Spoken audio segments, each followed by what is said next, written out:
घटना चक्र हिंदी में आप सभी को स्वागत करती हूँ। फर्स्ट क्वेश्चंस देखते हैं फ्रेंड्स। भाषा निबंध मति मंजुल मात नोती किस कवि द्वारा रचित श्लोक का अंश है? तो इसका आंसर हो जाएगा सी, तुलसीदास जी का। तुलसीदास ने अपने साहित्य को स्वांतः सुखाय कहा है। वे लिखते हैं, स्वांतः सुखाय तुलसी रघुनाथ गाथा भाषा निबंध मति मंजुल मात नोती। नेक्स्ट क्वेश्चन है फ्रेंड्स। पायो जी मैंने राम रतन धन पायो प्रस्तुत पद के रचयिता का नाम है? तो इसका आंसर हो जाएगा सी, मीराबाई। प्रस्तुत पद की रचयिता मीराबाई हैं। इनके प्रमुख संग्रह हैं बरसी का मायरा, गीत गोविंद टीका, राग गोविंद तथा राग सोरठ का पद इत्यादि। प्रेम को पथ कराल महा तरवारी की धार पे धावनो है। प्रेम को पथ कराल महा तरवारी की धार पे धावनो है। इस पंक्ति के रचयिता हैं, तो इसका आंसर हो जाएगा डी, बोधा।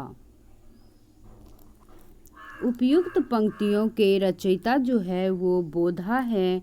इसमें प्रेम के निर्वाह पक्ष पर सहज भाषा में बड़े प्रभावकारी भाव प्रस्तुत किए गए हैं। विरह वारिश और इश्कनामा इनकी 2 कृतियाँ उपलब्ध है। बोधा का वास्तविक नाम बुद्धिसेन है। बोधा का जो वास्तविक नाम है वो बुद्धिसेन है। इन्होंने पन्ना दरबार की सुजान नामक वेश्या के विरह में विरह वारिश लिखी। विरह वारिश किसकी रचना है? तो इसका आंसर हो जाएगा ए, बोधा का।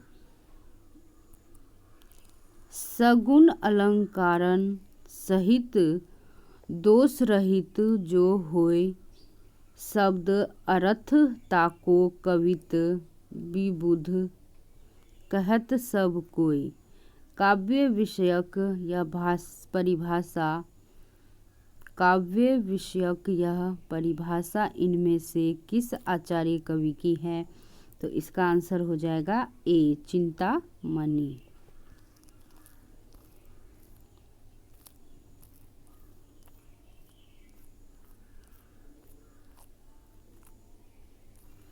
आचार्य चिंतामणि ने अपने प्रसिद्ध ग्रंथ कविकुल कल्पतरु के प्रथम प्रकरण में ही गुणों के संबंध में विशद विवेचन किया है। उन्होंने अपने ग्रंथ के आरंभ में ही काव्य का लक्षण प्रस्तुत करते हुए गुणों के महत्व का ज्ञापन इस प्रकार किया था। सगुण अलंकारन सहित दोष रहित जो होय शब्द अर्थ ताको कवित विबुध कहत सब कोई। अर्थात विद्वान लोग उस शब्दार्थ को कविता कहते हैं जो सगुण सालंकार और निर्दोष हो। यहाँ उन्होंने गुणों को ही काव्य में प्राथमिकता दी है। नेक्स्ट क्वेश्चन है फ्रेंड्स। प्रभु जी तुम चंदन हम पानी जाकी अंग अंग बांस समानी पंक्ति किस संत कवि की है? तो इसका आंसर हो जाएगा डी, रैदास जी का ये पंक्ति है। प्रस्तुत पंक्ति संत रैदास की रविदास की वाणी शीर्षक से उद्गीत है। इनकी रचनाओं में उपमा और रूपक अलंकार दिखाई पड़ता है। प्रभु जी तुम चंदन हम पानी इस पंक्ति के रचनाकार है। तो इसका आंसर हो जाएगा डी, संत रैदास।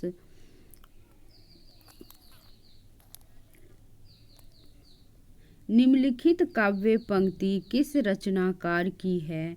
प्रभु जी तुम दीपक हम बाती, जो जाकी ज्योति बड़े दिन राती।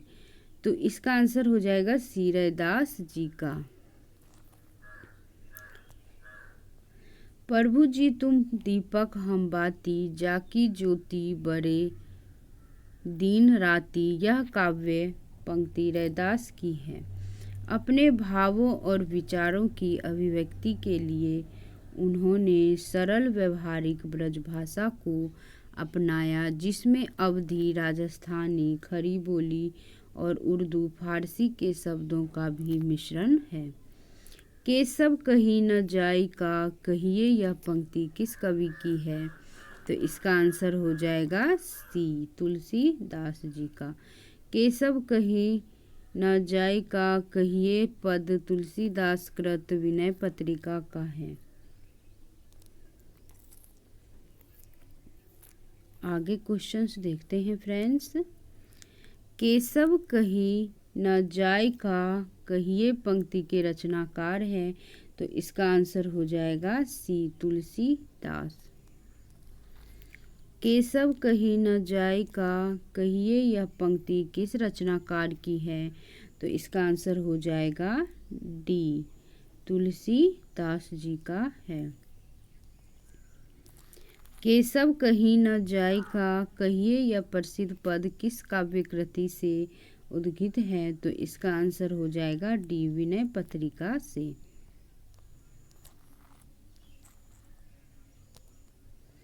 पराधीन सपने हूँ सुख नाही पंक्ति लिखी गई है, तो इसका आंसर हो जाएगा डी तुलसीदास द्वारा। गोस्वामी तुलसीदास ने अपनी रचना में नारी की निंदा भी काफ़ी की है, किंतु विभिन्न संदर्भों में उन्होंने नारी के प्रति अपार करुणा का भाव भी दिखाया है। मध्यकाल में शायद ही किसी अन्य कवि ने नारी की पराधीनता का उल्लेख इतने स्पष्ट तौर से किया हो, जिसे इन पंक्तियों के माध्यम से देखा जा सकता है। कत विधि सृजी नारी जग माही, पराधीन सपने हूँ सुख नाही। सूची फर्स्ट को सूची सेकंड से सुमेलित कीजिए तथा सूचियों के नीचे दिए गए कूट का प्रयोग कर सही उत्तर चुनिए। तो काव्य पंक्तियाँ और रचनाकार, तो इसका आंसर हो जाएगा फ्रेंड्स सी। इसका आंसर हो जाएगा सी। सुमेलित देखते हैं सही सुमेलित। मोर पंखा सिर ऊपर रखियो। मोर पंखा जो है सिर ऊपर रखियो, ये रसखान की रचना है। बसो म्हारे नैनन में नंदलाल, ये मीराबाई की है। भक्तन को कहाँ सिकरी सो काम, ये कुंभन दास जी का है। प्रीति कर दीन्ही गरे छुरी, ये सूरदास जी का है। उर में माखन चोर गरे, उर में माखन चोर गरे, अब कैसे हूँ निकसत, कैसे हूँ निकसत नहीं उधो, तिरछे हवे जू अरे। यह पंक्तियाँ किस कवि की है? तो इसका आंसर हो जाएगा ए सूरदास। भगवत कृपा जो है, भगवत कृपा की प्राप्ति के लिए सूर की भक्ति पद्धति में अनुग्रह का ही प्राधान्य और ज्ञान योग कर्म यहाँ तक कि उपासना भी निरर्थक समझी जाती हैं। उन्होंने भगवदा शक्ति के एकादश रूपों का वर्णन किया है। नारद भक्ति सूत्र के अनुसार आशक्ति के एकादश रूप इस प्रकार हैं: गुण महात्मया, शक्ति, रूपा शक्ति, पूजा शक्ति, स्मरण शक्ति, दास्य शक्ति, संख्या शक्ति और कांता शक्ति, वात्सल्या शक्ति और सात्य निवेदना शक्ति और तन्मया शक्ति और परम विराह शक्ति। यद्यपि सूर्य ने इन सभी का वर्णन किया है, किंतु उनका मन सख्य, वात्स्य और रूप, कांत और तन्मया शक्ति में अधिक रमा है। इसका उदाहरण निम्न है। उड़मे माखन चोर गरे, अब कैसे हूँ निष्कत नहीं उधो, तिरछे हवे जूं अरे। नेक्स्ट क्वेश्चन है फ्रेंड्स। अब हम फ्रेंड्स काव्य शास्त्र के बारे में क्वेश्चंस देखेंगे।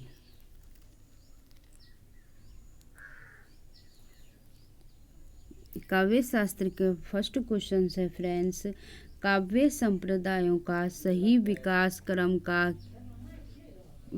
क्रम क्या होगा? तो इसका आंसर हो जाएगा बी, रस, अलंकार, रीति, वक्रोक्ति, ध्वनि और औचित्य। संस्कृत काव्य शास्त्र का इतिहास भरत मुनि 200 ईसा पूर्व से प्रारंभ होता है। ये रस संप्रदाय के प्रवर्तक माने जाते हैं। आचार्य भामा भारतीय अलंकार के आचार्य माने जाते हैं। इन्होंने अपने ग्रंथ में बौद्ध दार्शनिक सिद्धांतों से अपना परिचय दिखलाया है।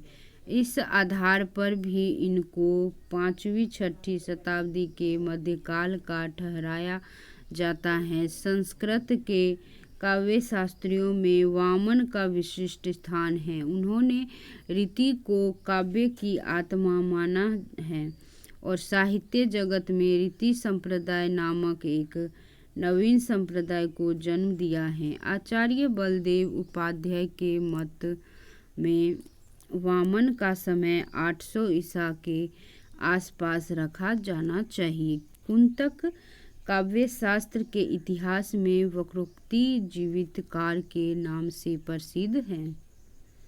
इनको 10वीं शताब्दी ईस्वी के अंतिम भाग में रखा जाता है। आनंदवर्धन को ध्वनि संप्रदाय का प्रवर्तक और जन्मदाता माना जाता है।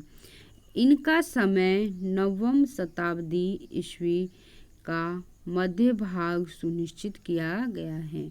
औचित्य संप्रदाय के प्रवर्तक क्षेमेंद्र है। औचित्य को काव्य की आत्मा के रूप में प्रतिष्ठित करने वाले आचार्य कौन हैं? तो इसका आंसर हो जाएगा बी, आचार्य क्षेमेंद्र। औचित्य को काव्य की आत्मा के रूप में प्रतिष्ठित करने वाले आचार्य क्षेमेंद्र हैं। आचार्य क्षेमेंद्र ने काव्य में रस को महत्व दिया, परंतु उनका विचार है कि औचित्य के अभाव में रसानुभूति असंभव है। इसी कारण उन्होंने औचित्य को सर्वाधिक महत्व देते हुए ही काव्य की आत्मा माना। औचित्य रससिद्ध अस्त स्थिर काव्य जीवतम, अर्थात औचित्य रसपूर्ण काव्य का स्थिर जीवन होता है। अपने विचारों को अपने स्पष्ट करते हुए उन्होंने लिखा, औचित्य के द्वारा रस और अधिक आस्वादनीय बनकर सहृदय में व्याप्त हो जाता है। मधुमास जैसे अशोक को अंकुरित कर देता है, उसी प्रकार यह भी भाविक हृदयों को अंकुरित कर देता है। मधुर आदि रसों को चतुराई से मिलाने पर जिस प्रकार एक विचित्र आस्वाद उत्पन्न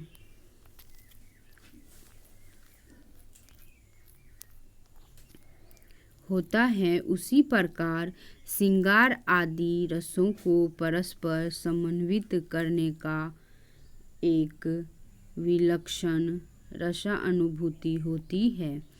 इस प्रकार आचार्य क्षेमेंद्र ने औचित्य पर पर्याप्त बल दिया। औचित्य संप्रदाय के संस्थापक आचार्य क्षेमेंद्र है।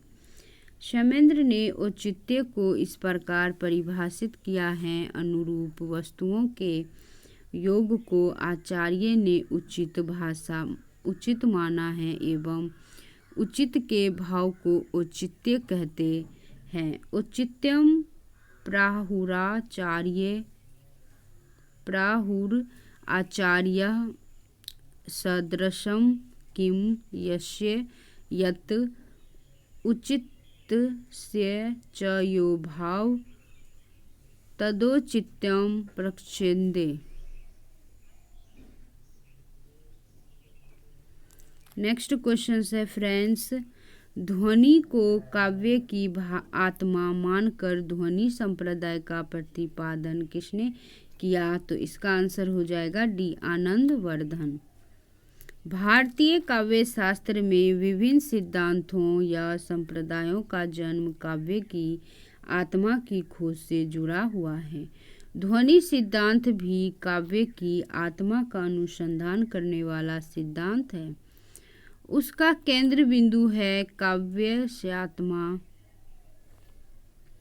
ध्वनि अर्थात काव्य की आत्मा ध्वनि है। ध्वनि संप्रदाय के प्रवर्तक आनंदवर्धन माने जाते हैं। उनकी मान्यताएं ध्वन्या लोक में उपलब्ध है। ध्वनि तत्व के विरोधी भी भट्ट आनंदवर्धन के समकालीन थे। मुकुल भट्टनायक, कुंतक और धनंजय महिम भट्ट आदि ध्वनि के विरोधी आचार्य थे। ध्वनि की परंपरा आनंदवर्धन से पूर्व भी विद्वान थी। अलंकारवादी आचार्यों ने ध्वनि शब्द का प्रयोग नहीं किया, फिर भी अनेक अलंकारों के लक्षणों अथवा उदाहरणों में स्पष्ट तथा प्रकारांतर से ध्वनि के संकेत मिल जाते हैं। आनंदवर्धन ने ध्वनि सिद्धांत की प्रथम बार व्यवस्थित व्याख्या की, किंतु उनका प्रबल विरोध हुआ। बाद में आचार्य मम्मट ने अपने विवेचन द्वारा ध्वनि सिद्धांत की पुनः स्थापना की। ये कश्मीर के महाराज अवनति वर्मा के आश्रित कवि थे। नेक्स्ट क्वेश्चन है फ्रेंड्स, ध्वनिया लोक के अतिरिक्त आनंदवर्धन के और भी ग्रंथ हैं, जैसे देवी शतक, अर्जुन चरित्र और सविक्रम, बाण लीला और विनिश्चय, टीका, विवर्ती और तत्वालोक। मम्मट किस संप्रदाय के आचार्य हैं? तो इसका आंसर हो जाएगा सी, ध्वनि का।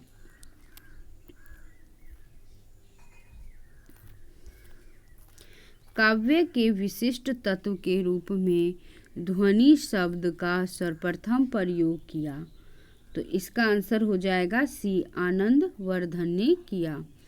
ध्वनि संप्रदाय के संस्थापक आचार्य हैं, तो इसका आंसर हो जाएगा बी, आचार्य आनंदवर्धन। ध्वनि संप्रदाय को व्यवस्थित करने का श्रेय किसे जाता है? तो इसका आंसर हो जाएगा ए, आनंदवर्धन।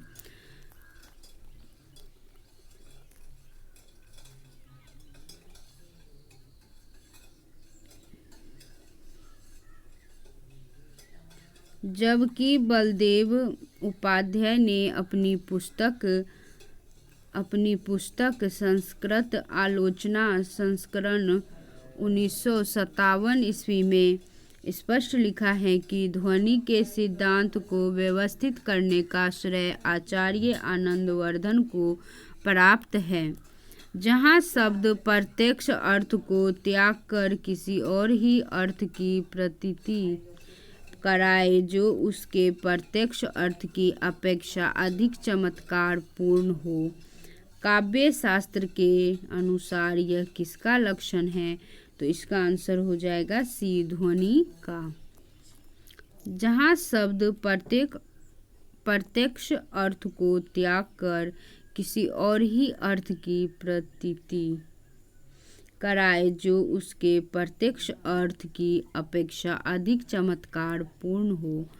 काव्य शास्त्र के अनुसार यह ध्वनि अथवा उत्तम काव्य का लक्षण है। ध्वनिकार ने इसकी परिभाषा इस प्रकार लिखी है, जहाँ अर्थ अथवा शब्द स्वयं को अपने अर्थ को गौण बनाकर वाक्यार्थ को अभिव्यक्त करते हैं। विद्वानों के द्वारा वही ध्वनि काव्य कहा गया है। ध्वन्यालोक का खंडन करने वाले व्यक्ति विवेककार महिम भट्ट ने इस लक्षण की शब्द योजना में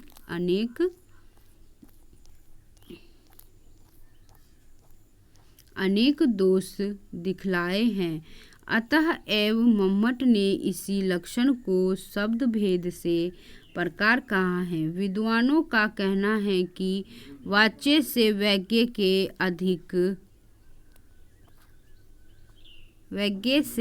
के अधिक होने पर ध्वनि नामक उत्तम काव्य होता है। नेक्स्ट क्वेश्चन है फ्रेंड्स, किस आचार्य ने गुणों को रस आश्रित माना है? तो इसका आंसर हो जाएगा डी, आनंदवर्धन। गुणों को रस आश्रित मानने वाले आचार्य आनंदवर्धन हैं। रीति और गुणों से संबद्ध आनंदवर्धन की मान्यता को जिस प्रकार परवर्ती काव्य शास्त्र में सिद्धांत स्वीकार किया गया, उसी प्रकार गुणों और रसों के पारस्परिक संबंध की मान्यता को विद्वान आज तक उसी रूप में स्वीकार करते हैं। काव्य के अर्थ वैज्ञानिक विवेचन का शुभारंभ किसने किया? तो इसका आंसर हो जाएगा ए, वामन ने।